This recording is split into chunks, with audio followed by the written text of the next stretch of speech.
All right, let's begin. Think of this as a tactical briefing. We're here to dissect a cognitive vulnerability, one that systematically drains your financial resources.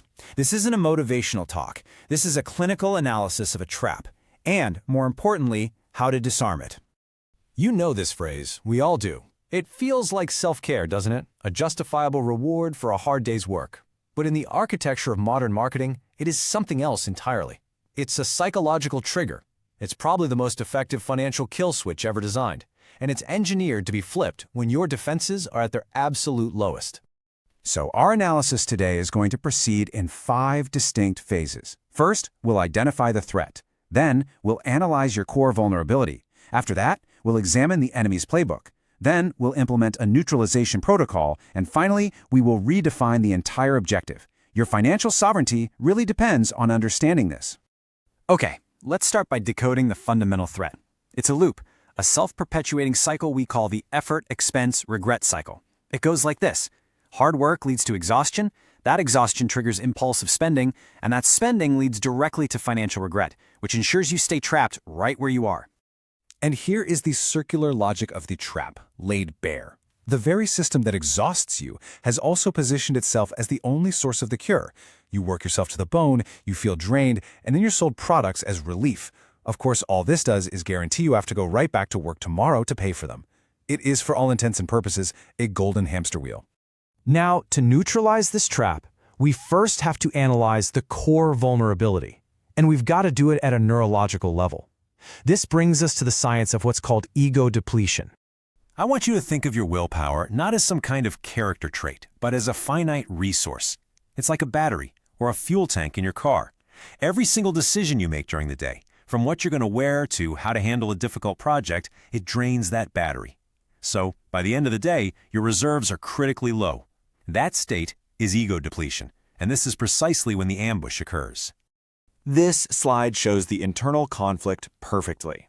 At 9 a.m., your prefrontal cortex is in command. It's rational, it's focused on long-term goals, and your willpower battery is full. But fast forward to 7 p.m.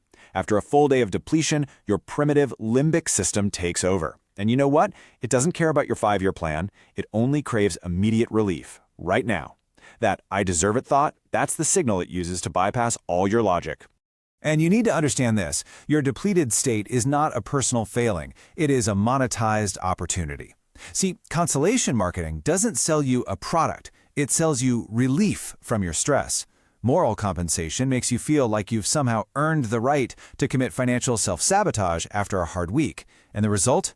Your spending ends up being dictated by how tired you are, not by how much wealth you've actually built.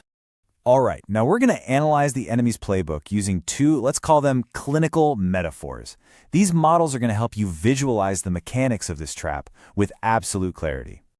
So first, we have the hot air service station. Imagine your energy is like fuel in a car. At the end of a long, hard journey, you pull into a station to refuel. But instead of getting actual gasoline, things like rest or human connection, you're sold hot air, a new gadget, an expensive meal.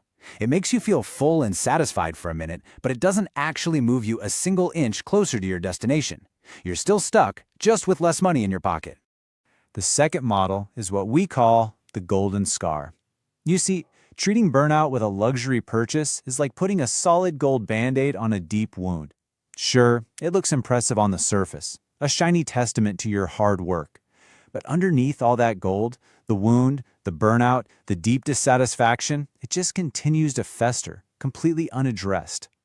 So we've diagnosed the problem, now we move to the solution. And this isn't a list of friendly tips. This is a non-negotiable protocol for your psychological and financial self-defense. This protocol has 4 phases. Each one is designed to build a shield against your depleted self. The 72-hour rule, redefining reward, automating discipline, and finally, calculating the life cost. Let's break them down one by one. Phase 1 is a mandatory cooling-off period. This is non-negotiable. If you feel the urge to make any non-essential purchase over $50 on a weekday evening, you are forbidden from acting on it. Write it down, revisit that decision 72 hours later, maybe on a quiet Sunday morning when your brain is rested. I guarantee you, in 9 out of 10 cases, that burning desire will have evaporated right along with the fatigue. Phase 2 is all about mental reprogramming. You have to replace that old trigger phrase with this new directive. The reward for hard work is not some object that loses value over time. The real reward is buying an asset that appreciates, your freedom. The satisfaction you get from watching your investment account grow has to become more powerful than the temporary high of buying more stuff. Phase 3 requires you to accept a critical truth. Your willpower is going to fail you. It's not a matter of if, but when. So don't rely on it. Automate your discipline. Arrange for your savings and investments to be transferred the very moment you get paid. You are effectively pre-committing your resources, protecting your money from the irrational impulses of your future exhausted self. And now we come to Phase 4. This is the most potent weapon in your entire arsenal. Stop evaluating purchases in dollars. It's a meaningless metric. Instead, calculate their cost in the only currency that truly matters, units of your life. Ask yourself, how many hours of my one finite existence must I trade to get this thing? Let's make this really concrete. A $500 gadget, for someone earning $25 an hour after taxes, it doesn't cost $500. It costs 20 hours of your life. That's 20 hours you have to spend in the very environment that is exhausting you in the first place. Now ask the question again. Is this object worth trading 20 more hours of your life for? The answer is almost always no. And that brings us to the end game. The ultimate objective here isn't to just accumulate more things or save a little more money. It's to fundamentally redefine what it means to win the game. Let's be perfectly clear about something. The system requires you to be tired. An exhausted citizen is a compliant consumer. Fatigue is a feature, not a bug. It's designed to shatter your judgment and lower your resistance. But once you see the architecture of the trap, you can finally begin to dismantle it. So the next time that little voice whispers, "I deserve it," stop and recognize it's not your own voice. It's the system's. You do not deserve another object that chains you to your job. You deserve your freedom.